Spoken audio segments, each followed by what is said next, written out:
j'ai découvert que la chose la plus chère qu'un homme puisse posséder n'est pas de l'or, mais le silence des autres. Il s'appelait Victor. Il était collectionneur. Pas de timbre, pas de monnaie, mais de secrets. Il n'achetait pas des objets, il achetait le silence des gens qui savaient. Son bureau, sombre, sentait le vieux cuir et les opportunités gâchées. Chaque dossier était le prix d'une vérité jamais révélée, d'une vie transformée en murmure. Je me souviens de l'histoire de la veuve Blanche. Elle savait qui avait mis le feu à l'usine.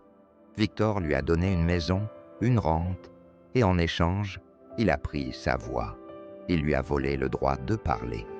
Un jour, j'ai trouvé un dossier qui n'aurait pas dû exister, le mien. Il contenait les détails honteux de mon passé, des erreurs que j'avais cru enterrer à jamais. Victor est entré. Son sourire était le plus grand acte de violence que j'ai jamais vu. « Maintenant, c'est ton tour, m'a-t-il dit. Tu es à moi. Ton silence m'appartient. » J'ai senti le poids de toutes ces vies dans cette phrase. J'étais devenu une autre pièce de sa macabre collection. Je n'ai pas pu parler. Pas parce qu'il me menaçait, mais parce que la honte avait fait le travail.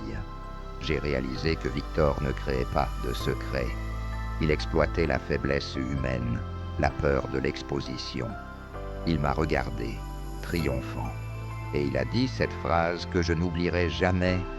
Quand on achète le silence, on n'achète pas la paix, on achète l'âme.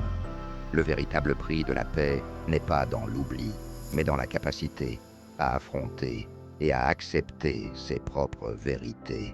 Si vous aussi, vous vous êtes senti piégé par un passé qu'on ne veut pas vous laisser oublier, partagez cette histoire pour briser cette chaîne.